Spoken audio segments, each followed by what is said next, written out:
बड़ी खबर का रुख करते हैं। आईसीआईसीआई बैंक की पूर्व सीईओ चंदा कोचर गिरफ्तार हुई है। चंदा कोचर के पति दीपक भी गिरफ्तार हुए हैं। सीबीआई ने चंदा कोचर और पति को गिरफ्तार किया है। ये बड़ी खबर इस वक्त। चंदा कोचर के पति को भी पुलिस ने गिरफ्तार किया है, वो भी गिरफ्तार हुई है। और लगातार इस मामले को लेकर के कई तरीके की खबरें भी सामने आ रही थी कि आखिर क्या कुछ एक्शन इस पूरे मसले को लेकर के होता है। तो एक बड़ी जानकारी आपको दे दें कि लोन फ्रॉड केस में शुक्रवार को सीबीआई ने आईसीआईसीआई बैंक की पूर्व एमडी और सीईओ चंदा कोचर और उनके पति दीपक कोचर को गिरफ्तार कर लिया। दरअसल चंदा पर बैंक के पॉलिसी और रेगुलेशन के खिलाफ जाकर करोड़ों रुपए का लोन देने का आरोप है। तो यानी कि उन्होंने जो बैंक की पॉलिसी थी उसके खिलाफ जाकर के करोड़ों रुपए का लोन दिया और यही उन पर आरोप है। चंदा उस कमेटी का हिस्सा रही जिसने 26 अगस्त 2009 को बैंक द्वारा वीडियोकॉन इंटरनेशनल इलेक्ट्रॉनिक्स को 300 करोड़ रुपए और 31 अक्टूबर 2011 को वीडियोकॉन इंडस्ट्रीज लिमिटेड को 750 करोड़ रुपए देने की मंजूरी दी थी। आरोपों के बाद 59 साल की चंदा ने अक्टूबर 2018 में आईसीआईसीआई बैंक के सीईओ और एमडी के पद से इस्तीफा दे दिया था। मई 2020 में प्रवर्तन निदेशालय ने चंदा कोचर और उनके पति से करोड़ों रुपए के लोन और इससे जुड़े अन्य मामलों में पूछताछ की थी। इस मामले में सीबीआई ने एफआईआर दर्ज की थी। इसके बाद ईडी ने चंदा कोचर के पति दीपक कोचर को भी गिरफ्तार किया था। दरअसल वीडियोकॉन समूह के चेयरमैन वेणुगोपाल धूत के चंदा कोचर के पति दीपक कोचर के साथ व्यापारिक तौर पर अच्छे संबंध रहे। यही वजह रही कि वीडियोकॉन ग्रुप की मदद से जो कंपनी बनी उसे दीपक कोचर के पिनेकल एनर्जी ट्रस्ट के नाम कर दिया गया। वेणुगोपाल धूत ने दीपक कोचर की इसी कंपनी के जरिए मोटी रकम का हेरफेर किया था। ईडी ने 3 साल पहले चंदा कोचर की 78 करोड़ रुपए की संपत्तियां अटैच की थी। इनमें चंदा का मुंबई का घर और इनसे जुड़ी कंपनी की संपत्तियां भी शामिल थी। ईडी के अधिकारियों ने बताया था कि कोचर के खिलाफ मनी लॉन्ड्रिंग की रोकथाम अधिनियम यानी कि पीएमएलए के तहत कार्रवाई के लिए वारंट जारी किया गया था। इसके तहत कोचर के मुंबई में स्थित फ्लैट और उनके परिवार से संबंधित एक कंपनी की संपत्तियों को जांच एजेंसी ने अटैच किया था। अब इसी खबर को लेकर ज्यादा जानकारी के साथ हमारे सहयोगी और दिल्ली न्यूज एडिटर अदिति नागर हमारे साथ जुड़ चुकी है। अदिति, देखिए, आईसीआईसीआई बैंक के पूर्व एमडी और सीईओ चंदा कोचर अरेस्ट हुई है, क्या कुछ पूरी जानकारी?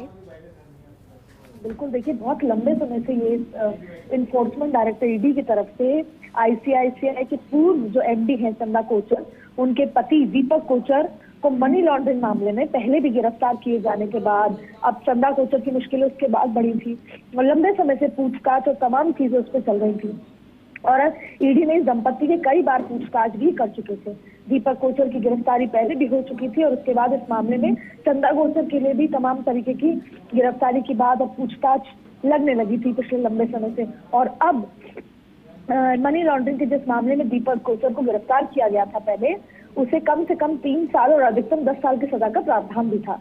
आपको बता दें पूरा मसला शुरुआती जांच में ये पाया गया था कि चंदा कोचर के बैंक की एमडी रहते हुए वीडियोकॉन को जून में 2009 से अक्टूबर 2011 के मध्य में करीबन 1875 करोड़ रुपए के 6 लोन पास किए गए थे और बैंक के जिस बोर्ड ने लोन पास किया था उसकी कई बैठकों में चंदा कोचर खुद शामिल थी और यह सारे कर्ज 2017 के नॉन परफॉर्मिंग एसेट्स यानी एनपीए करार दिए गए और सीबीआई के एफआईआर के मुताबिक इस मामले में बैंक को 1830 करोड़ रुपए का घाटा हुआ था और इस पूरे मसले में लंबे समय से उनसे पूछताछ भी चल रही थी और पूछताछ के बाद ये तमाम चीजें हुई। आपको बता दें कि पूरा खेल कैसे हुआ। जुलाई 2008 में चंदा कोचर के बैंक की एमडी बनने से पहले सुप्रीम एनर्जी प्राइवेट लिमिटेड नाम की कंपनी में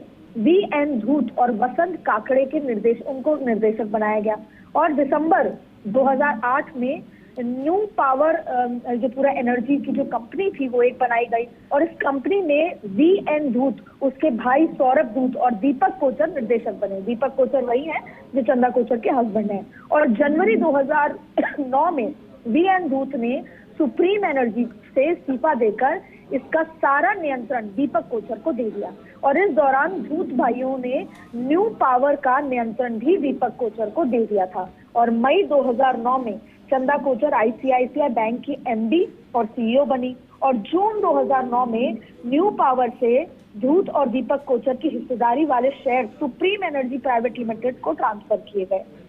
जून 2009 से अक्टूबर 2011 तक आईसीआईसीआई बैंक की वीडियोकॉन की कंपनी में 1875 करोड़ रुपए के 6 अलग अलग कर्ज को मंजूरी दी गई। और इससे पहले जून 2008 में भी वीडियोकॉन को दिए गए 3000 करोड़ रुपए के टर्म लोन भी उस समय भी चंदा कोचर ही लोन सैंक्शन करने वाली कमेटी की सदस्य थी।